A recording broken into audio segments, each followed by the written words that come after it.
5 years after the liberation of Zephyr Prime, Jake Morrison stood on the observation deck of New Terra Station, humanity's first major space construction.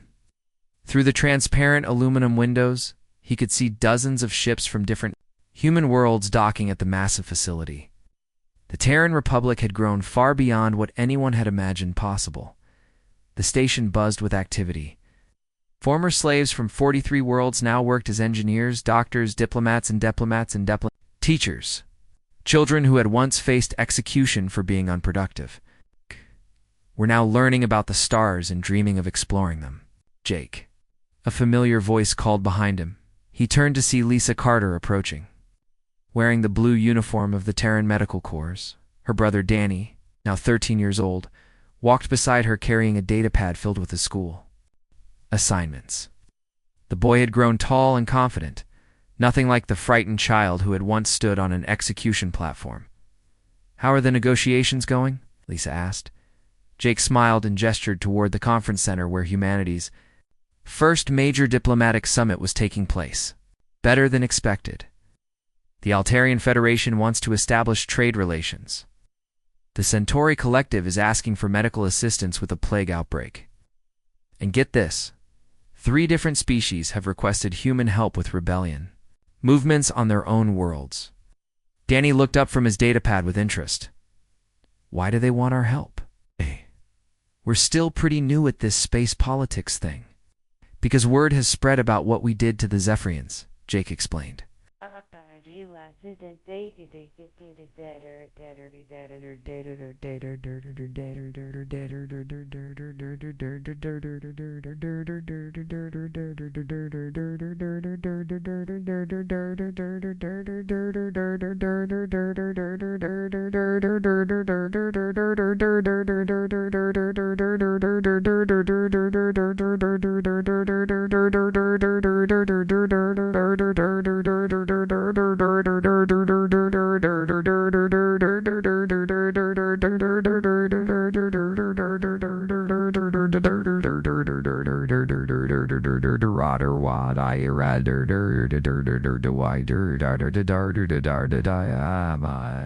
Species have heard that humans can win wars against impossible odds.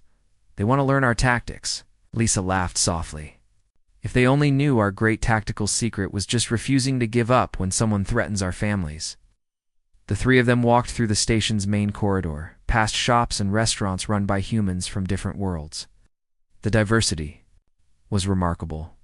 Farmers from Nova Terra sold fresh produce next to craftsmen from Kepler 438c displaying their metalwork. Children played games that mixed traditions from dozens of human settlements.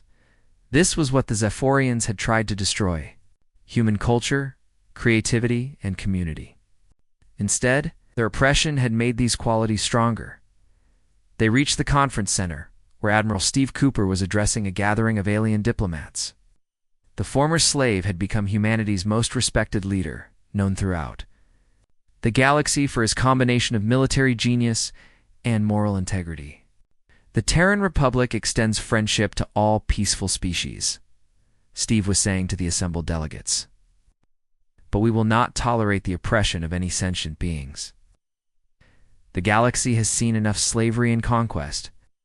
A tall, plant-like creature from the Vigari system raised one of its branch arms. "Admiral Cooper, what gives humans the authority to interfere in other species' internal affairs?" Steve's expression grew serious. "The same authority that any civilized being has when they see injustice. We don't claim to be perfect, but we've learned that freedom is worth fighting for. And we've learned that oppressors only understand strength." Rodriguez, now serving as the Republic's intelligence chief, stepped forward. "We've identified 16 species currently under the control of conquest empires, similar to the old Zephyrian system. We're prepared to offer assistance to any resistance.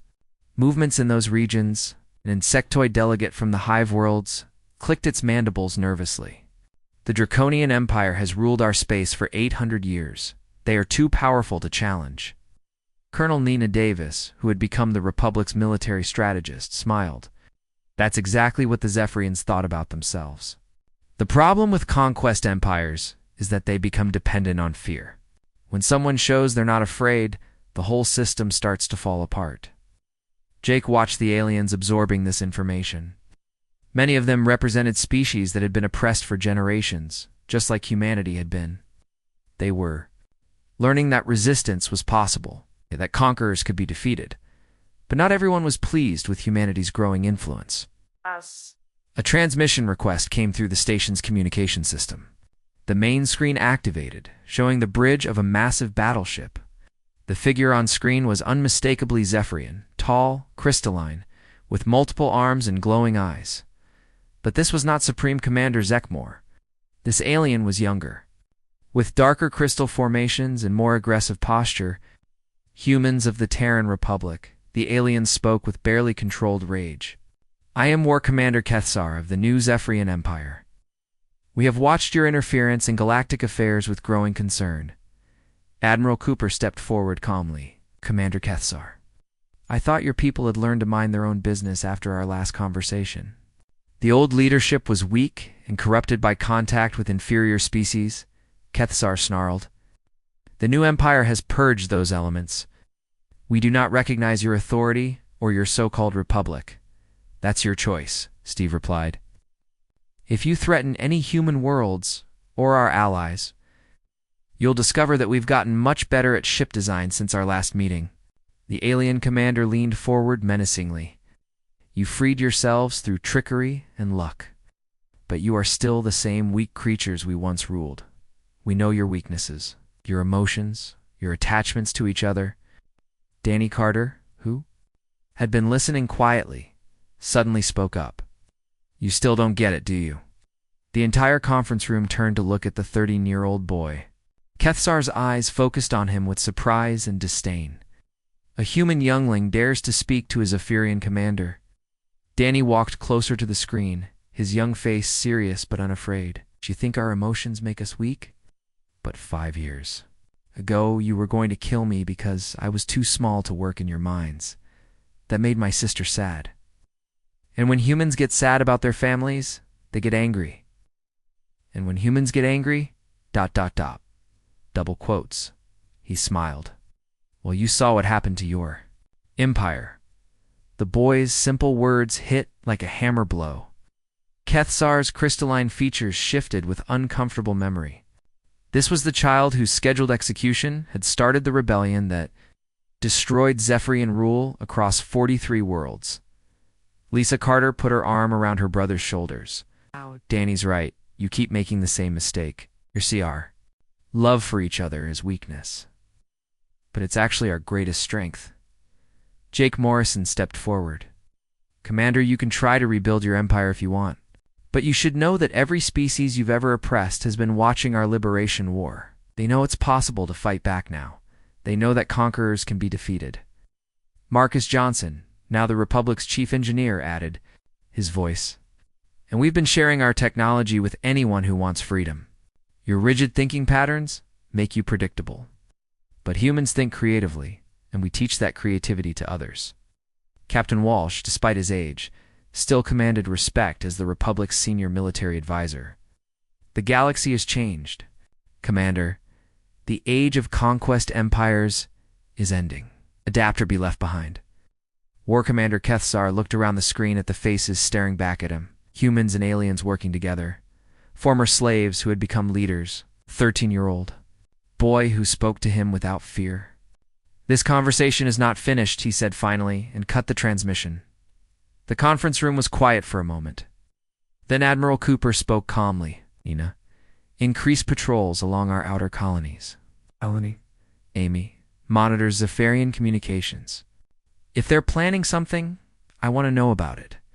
But Jake Morrison wasn't worried about the new Zephyrian threat. He looked around the room at the beings who had once been slaves and were now free citizens of a galactic republic. At children. Like Danny, who would grow up knowing freedom was their birthright. The Zephyrians could try again if they wanted.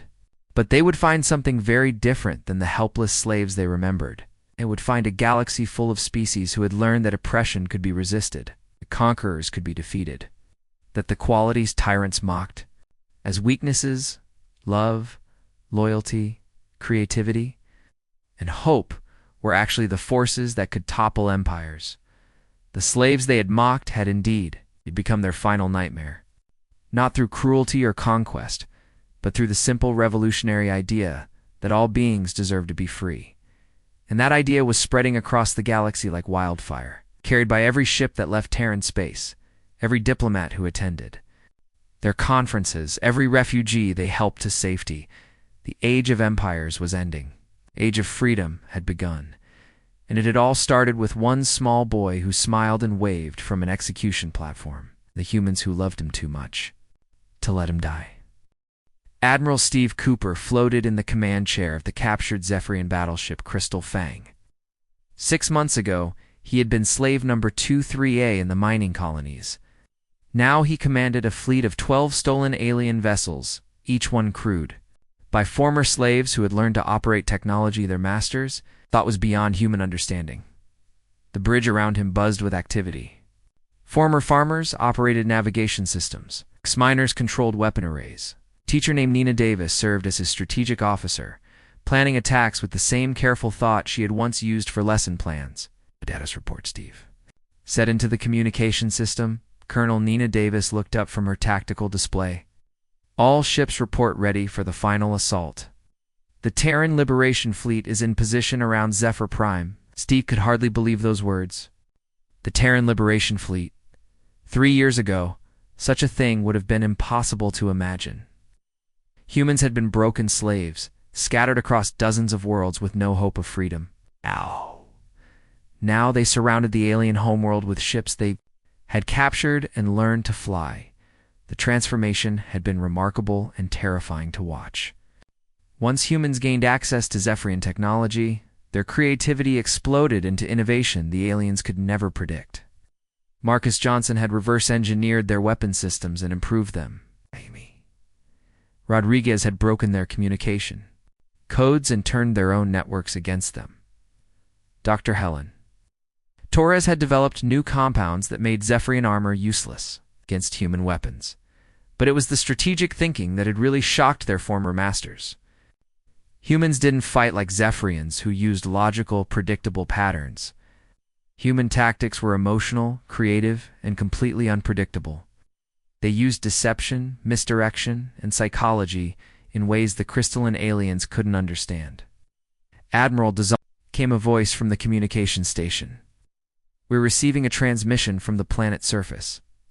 Steve nodded. Put it through. The main screen flickered, showing the interior of the Zephyrian High Command Chamber.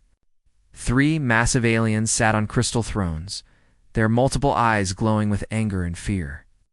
The central figure was Supreme Commander Zekmor, ruler of the Zephyrian Empire. Human slaves. Zekmor's voice was filled with disgust. You dare to bring your stolen vessels to our sacred world. We offer you one chance to surrender before we destroy you completely. Steve smiled calmly. Supreme Commander, my name is Admiral Steve Cooper of the Terran Liberation Fleet. We're not your slaves anymore. Impossible. Your species lacks the intelligence to operate our technology. These ships must be controlled by defective Zephyrian units. Really? Steve gestured to his crew. Nina, show them our modifications to their weapon systems. Colonel Davis activated the tactical display. The screen showed detailed blueprints of Zephyrian weapons that had been completely redesigned by human engineers. We've improved your energy efficiency by 30% and increased firing rate by 50%, she said proudly. Your original designs were actually quite primitive. The aliens on the screen recoiled as if they had been slapped. Zekmor's crystalline features. Darkened, you dare insult Zephyrian engineering? We have conquered 47 star systems with these weapons, and we've liberated 12 of them in 6 months, Steve replied. Your problem isn't your technology, Commander. It's your thinking. You see everything in straight lines and logical patterns. That makes you predictable. Alex Thompson, the young hacker who had broken their communication codes, leaned forward. Like right now, you think this conversation is about negotiation? But we've been inside your planetary defense network for 3 days. We know exactly where your weapons are and how to disable them. As if to prove his point, explosions began blooming across the planet's surface. The Zephyrian orbital defense platforms went silent one by one. Human strike teams, led by veterans like Jake Morrison and Captain Walsh, had infiltrated the installations using stolen access codes.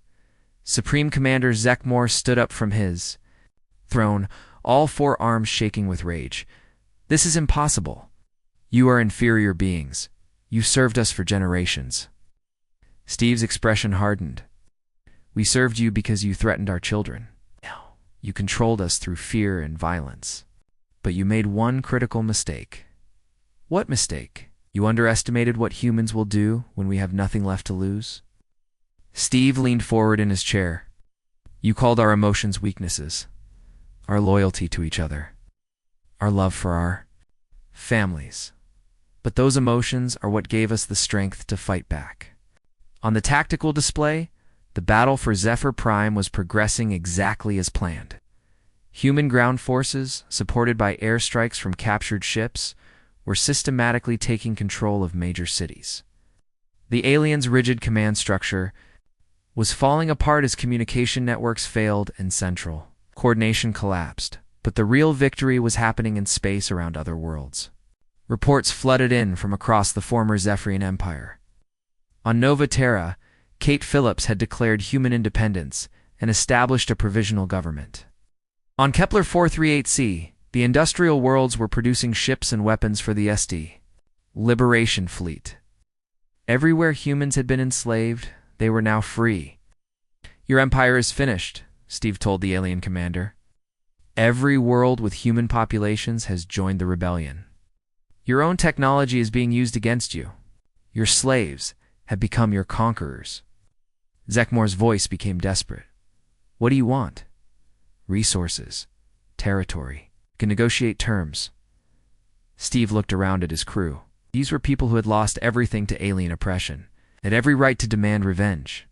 The Zephyrians had murdered children, destroyed families, had erased human culture from dozens of worlds. But humanity's greatest strength wasn't their creativity or their emotions. It was their capacity for mercy. "We want you to leave, Steve." Said simply, withdraw from every human world. Turn to your own space and never threaten another species again. Do this, and we'll let you live. The alien commander's eyes went wide. "You would spare us." Colonel Nina Davis spoke up. "We're not like you. We don't conquer species just because we can. We fight for freedom, not for empire." Lisa Carter's voice came through the communication system from the medical ship. "We've treated your wounded the same as our own. That's what civilized beings do." Amy Rodriguez added from her intelligence station, "We could destroy your homeworld. Right now, our weapons are targeting your major cities. But we won't commit genocide, even against our former oppressors." The silence on the channel stretched for long moments. Finally, Supreme Commander Zekmor spoke in a voice barely above a whisper. The terms are acceptable. We will withdraw." Steve nodded. "You have 48 hours to evacuate all human territories. Any Zephyrian forces found on human worlds after that deadline will be destroyed without warning." Dude. The transmission ended, leaving the bridge of the captured battleship in stunned quiet. They had won. After 3 generations of slavery, humanity was free. Jake Morrison's voice came through the communication system from the planet's surface. "Admiral Cooper, all major targets are secured. Zephyrian forces are surrendering across the planet." "Copy that, Jake. Begin evacuation procedures. Let them leave with dignity." As Steve watched the alien fleet preparing to depart, he thought about the journey that had brought them here.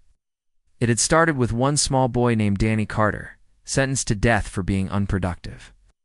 The aliens' attempt to murder innocent children had awakened something in humanity that their oppressors never understood. The capacity to fight, not just for survival, but for justice. To risk everything, not for personal gain, but to protect those who couldn't protect themselves.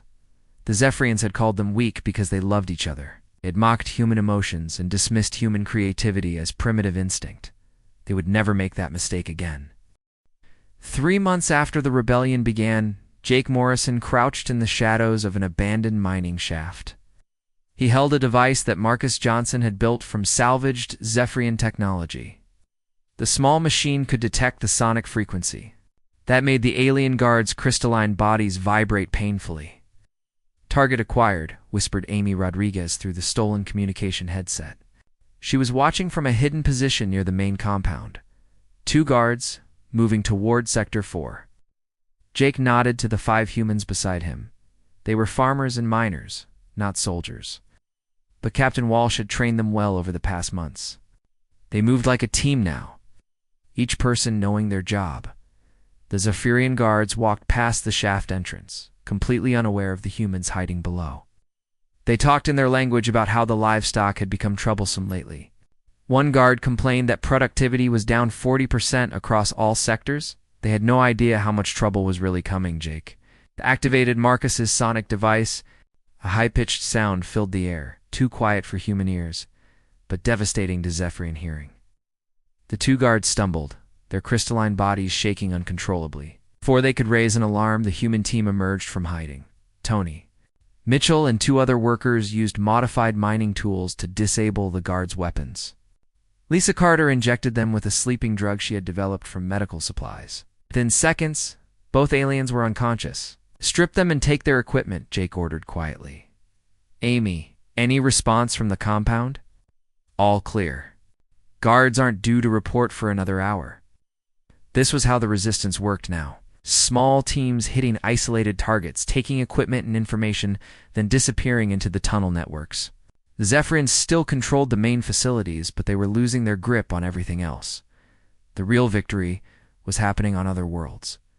Amy's message had reached 6 human settlements across different star systems. On the agricultural world of Nova Terra, a woman named Kate Phillips had organized the farm workers into resistance cells. They poisoned alien food supplies and destroyed harvesting equipment. The Zephyrians on Nova Terra were slowly starving on the industrial planet Kepler 438c. Former pilot Tony Mitchell's brother had helped human workers take control of 3 manufacturing plants.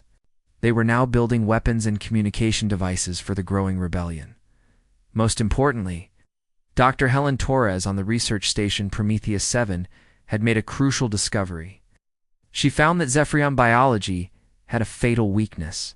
Their crystalline structure could be disrupted by specific chemical compounds found in common cleaning supplies. The Resistance now had a weapon that could kill their oppressors, but the aliens were starting to adapt, Master. Belkath had requested reinforcements. From the Zephyrian homeworld, where ships arrived each week, bringing fresh troops and better equipment. The aliens were also learning to use human tactics against them, taking hostages and threatening executions to control the workers. Jake's team returned to their hidden base in the deep tunnels. The cavern had once been a natural gas pocket that the miners had cleared out. Now it served as a command center for the Resistance. Maps covered the stone walls, showing guard positions and patrol routes. Captured alien equipment filled storage areas. Captain Walsh stood near a communication station, coordinating with other Resistance cells. His transformation was remarkable. The broken man who had stared empty-eyed at executions was now a strategic genius, planning operations across multiple star systems. Report, Walsh said, as Jake's team entered. 2 guards captured, weapons secured, no casualties on our side. Jake handed over the alien equipment. Any word from the other worlds? Smiled grimly. Kate Phillips reports that the Zephyrians on Nova Terra are requesting emergency food shipments. Their entire agricultural system is failing, and Helen Torres sent this, held up a small vial filled with clear liquid. Crystalline disruption. Compound. 1 drop in their water supply, and every Zephyrian in a facility goes down within hours. Lisa Carter examined the vial carefully. As the Resistance's chief medic, she had become an expert on alien biology. How much do we have? Enough for 3 major operations? Helen is working on producing more, but it takes time. Marcus Johnson looked up from his workbench where he was modifying captured alien weapons. I've been thinking about our next move. We've been playing defense, hitting small targets and running away. Maybe it's time for something bigger. Jake sat down on a supply crate. What do you have in mind? Marcus pointed to a map showing the main Zephyrian command center. That facility coordinates operations on 12 worlds. If we could take it out, we'd cut off communications across half their empire. Captain Walsh shook his head. Too heavily defended. We'd need an army. Or we'd need them to think we're still just annoying slaves, Amy Rodriguez said quietly. She had been monitoring alien communications and understood their mindset better than anyone. The Zephyrians still don't believe we're capable of real military operations. They think we're just desperate animals lashing out. So we let them. Keep thinking that, Jake said, understanding her plan. We hit the command center, but we make it look like a desperate suicide attack. They won't expect sophisticated tactics from primitive humans. Lisa nodded slowly. And if we use Helen's compound and their water supply first, their defenses will be weakened when we attack. The plan took 2 weeks to organize. Resistance cells across 6 worlds coordinated their timing. When the command center was attacked, simultaneous strikes would hit Zephyrian facilities everywhere. The aliens would face a system-wide rebellion. All at once, the night before the operation. Jake stood in the main tunnel, looking up at the artificial sky above the mining complex. Somewhere beyond those metal plates were real stars and the freedom his people had lost. Lisa joined him, carrying Danny on her shoulders. The boy had become a symbol for the resistance. His rescue had started everything, and now he represented what they were fighting for. Are you scared? She asked. Jake thought about the question honestly. Yes, but not of dying. I'm scared of failing. These people are counting on us. You won't fail, Danny said in his small voice. The bad aliens think we're weak because we love each other. But that's what makes us strong. The wisdom of a child. Jake smiled and ruffled the boy's hair. You're right, kid. Tomorrow, we show them what humans can really do. The next morning, Jake Morrison would lead 300 humans in an assault. On the most heavily defended Zephyrian facility in the sector, they would be armed with mining tools, stolen weapons, and the chemical compound that could kill their oppressors. But their real weapon was something the Zephyrians had never understood. Humans didn't fight just for themselves. They fought for their families, their children, and their future. That was a power no alien technology could match. The slaves were about to become the nightmare their masters never saw coming. The execution platform stood in the center of the mining complex like a metal monster. Jake Morrison watched from his assigned work position as Zephyrian guards forced human prisoners up the ramp. Old men and women walked slowly, their chains rattling with each step. Behind them came the children. Danny Carter was among them. The 8-year-old boy looked so small next to the tall aliens. His sister Lisa stood in the crowd of workers, tears streaming down her face. She was not allowed to move from her position. None of them were. Master Velkith stepped onto a raised platform. His 3 eyes glowed as he looked down at the gathered humans. Workers of Sector 7. His voice boomed across the courtyard. Today you witness the wisdom of Zephyrian efficiency. These unproductive units will be recycled to serve the greater purpose. An old man named George Stevens tried to speak. Please, we can still work. We just need a guard struck him with an energy weapon. The old man fell to the metal platform and did not get up. Silence, Velkith commanded. You humans always make noise when you should be grateful. We could have left your species to die on your poisoned world. Instead, we gave you purpose through service. Jake's hands clenched into fists. Around him, other workers were crying quietly. Some tried to look away, but the guards forced them to watch. The Zephyrians wanted every human to see what happened to those who were not useful. The alien commander continued his speech. Your kind believes in primitive concepts like family bonds and emotional attachment. This weakness makes you inefficient. Today we remove the weakest links to strengthen the chain. The young guard moved toward little Danny Carter. The boy looked out into the crowd, searching for his sister. When he found Lisa, he smiled and waved as if this was just another day. That small, innocent gesture broke something inside Jake Morrison. He thought about his grandfather's lessons, about the importance of timing in battle, about how the enemy's confidence could become their weakness. The Zephyrians were so sure of their control that they had made a critical mistake. They had brought all the guards to watch the execution. Leaving other parts of the complex less protected, Jake caught the eye of Marcus Johnson, who worked 3 positions down from him. Marcus had been an engineer before the invasion. Duh. Jake gave him a small nod toward the power station that fed energy to the execution platform. Marcus understood immediately. The engineer began to move slowly through the crowd, using the other workers as cover. His destination was the control panel that powered the platform's energy weapons. If he could cause a malfunction at the right moment, it might create the distraction they needed. Meanwhile, Jake looked for Captain Ryan Walsh, the former military officer, stood near the back of the crowd, his face empty and staring. Walsh had not spoken about his past in years. The aliens had broken his spirit by forcing him to watch his soldiers die one by one. But Jake had to try. He worked his way through the crowd until he reached Walsh's side. "Captain," he whispered. The older man did not respond. "Captain Walsh," Jake said more urgently. "They're about to kill children. Your soldiers would want you to act." Something flickered in Walsh's eyes. A spark of the man he used to be. On the platform, Velkath raised his arm to signal the beginning of the executions. "Let this be a lesson to all humans. Weakness will not be tolerated. Inefficiency will be eliminated." The first energy weapon charged with a high whining sound. That was when Marcus Johnson reached the power control panel. He had spent 2 years watching the Zephyrian technicians maintain the system. Now he used that knowledge to overload the entire power grid. Sparks flew from the control panel. The energy weapons on the platform died. Emergency lights began flashing red throughout the complex. In the confusion, the Zephyrian guards turned to see what had gone wrong. Jake Morris had moved. He grabbed his mining pickaxe and charged toward the platform. "For Danny," he shouted at the top of his lungs. His cry broke the spell that held the other workers.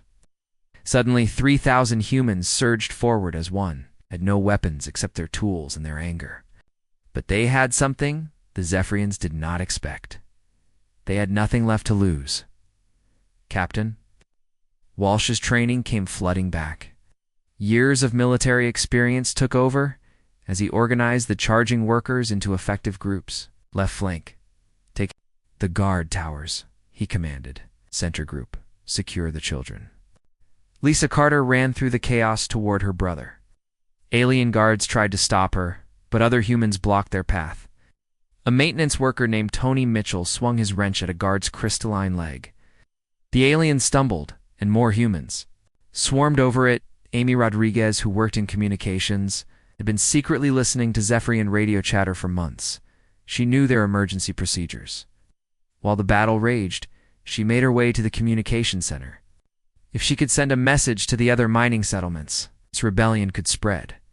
The Zephyrians were strong and well-armed, but they had never faced determined humans before. Their training was designed for controlling obedient slaves, not fighting desperate people, protecting their families. Jake reached the execution platform and swung his pickaxe at the nearest guard. The alien's armor was tough, but the mining tool found a weak point between the plates. Blue blood sprayed across the metal platform. More humans reached the platform. They freed the prisoners and helped the elderly and children escape into the tunnels. Danny Carter ran to his sister, who held him tight while fighting back tears of relief. But the victory was temporary. More Zephyrian guards were coming from other parts of the complex. These aliens carried heavier weapons and moved in organized formations. "Fall back to the tunnels," Captain Walsh ordered. "Use the mining passages." The humans began an organized retreat into the underground networks they knew so well. The Zephyrians followed, but they were too large to move easily through the narrow passages. Their advantage in weapons meant little in the tight spaces where humans could attack from any direction in the communication center. Amy Rodriguez successfully sent out a coded message disguised as a routine maintenance report. On 6 other worlds, human workers would receive the signal. The message was simple but powerful. "The children are free. Join us." As Jake led a group of rescued prisoners through the deepest tunnels, he realized something important had happened. For the first time in 3 generations, humans had fought back and won. The children were alive. Old people were safe. The Zephyrians had called them weak and stupid. It mocked human emotions and family bonds. But those same emotions had given humans the strength to risk everything for their loved ones. Rebellion had begun. And it started because the aliens made one crucial mistake. They threatened the children. Jake Morrison wiped the sweat from his forehead with a dirty cloth. The mining tunnels on Kepler 440b were always hot and filled with dust. He had been working in these caves for 12 years, ever since the Zephyrians took his family from Earth when he was 16. Now at 28, Jake knew every corner of the mining complex better than his alien masters. The sound of heavy footsteps echoed through the tunnel. Jake quickly grabbed his pickaxe and started hitting the rock wall. He knew that sound well. A Zephyrian guard was coming. The alien appeared around the corner. It stood 9 feet tall, with skin that looked like blue crystal. 4 arms moved as it walked, and its 3 eyes glowed in the dark tunnel. The creature looked at Jake with disgust. "Human number 47B, the Zephyrian said in its cold voice. "Your sector is behind quota today. Explain this failure." Jake kept his eyes down. Looking directly at a Zephyrian was forbidden. "Sorry, Master Velkath. The rock is harder in this section. We need more time." The alien made a sound like breaking glass. This was how Zephyrians laughed. "Always excuses from your kind. You humans are weak and stupid. On Zephyr Prime, our machines could mine this entire planet in one cycle." "Yes, Master," Jake said quietly. Velkath walked closer. His crystalline fingers touched Jake's shoulder, and he felt the cold burn through his work shirt. "Perhaps your sector needs motivation. I will reduce food rations by half until quota is met." Jake's hands tightened on his pickaxe, but he kept his voice calm. "We will work harder, Master. Good, remember, human. You exist only to serve. Species has no other purpose." The alien turned and walked away, its footsteps fading into the distance. When Jake was sure the guard was gone, he put down his pickaxe and sat on a large rock. This was his life. This was every human's life on Kepler 440b. They worked until they died, and their children would work until they died too. The Zephyrians had made sure humans remembered nothing else, but Jake remembered things the aliens thought were forgotten. His grandfather had been a soldier on Earth before the invasion. In secret moments, the old man had taught Jake about tactics and strategy. His mother had been a teacher who whispered stories about human history when the guards were not listening. Both were dead now, but their knowledge lived in Jake's mind. A soft cough came from behind him. Jake turned to see Lisa Carter walking. Through the tunnel, she carried a small bag of medical supplies and moved carefully in the dim light. Lisa was 25 and worked as a medic for the human workers. The Zephyrians allowed this because sick humans could not work. "Jake," she whispered, looking around to make sure they were alone. "I need to talk to you." "What is it?" Lisa sat next to him on the rock. Her face was pale and worried. "I heard something terrible from the other medics. The Zephyrians are planning something called a productivity adjustment." Jake felt his stomach drop. He had heard this term before from other mining worlds. "What did you learn? They want to kill 10% of all humans?" "They say it will make the rest work harder." Lisa's voice shook as she spoke. "They're making lists. The old people, the sick ones, and ... She stopped and took a deep breath. "And the children who are too young to work." The tunnels seemed to spin around Jake. "When 3 days from now?" "Jake, my little brother Danny is on the list. He's only 8 years old." Tears ran down Lisa's face. "What can we do?" Jake looked at his hands. They were rough and scarred from years of mining, but they were also strong. His grandfather's voice echoed in his memory. "A soldier never gives up, boy. Even when things look impossible, there's always a way to fight." "Lisa," he said slowly, "how many humans are in this mining complex?" "About 3,000. "Why? And how many guards watch us during the day shift?" Lisa thought for a moment. "Maybe 50 or 60. But Jake, they have weapons and armor. We only have mining tools." Jake stood up and looked down the tunnel toward the main complex. Somewhere in those metal buildings, the Zephyrians were planning to murder innocent humans. Children like Danny Carter would die simply because they were not useful enough. "You're right," Jake said. "Do have mining tools. And we know these tunnels better than they do. We know the work schedules, the guard rotations, and where the aliens keep their equipment. What are you thinking?" Jake picked up his pickaxe and tested its weight. The tool was heavy and sharp. In the right hands, It could be more than just a mining instrument.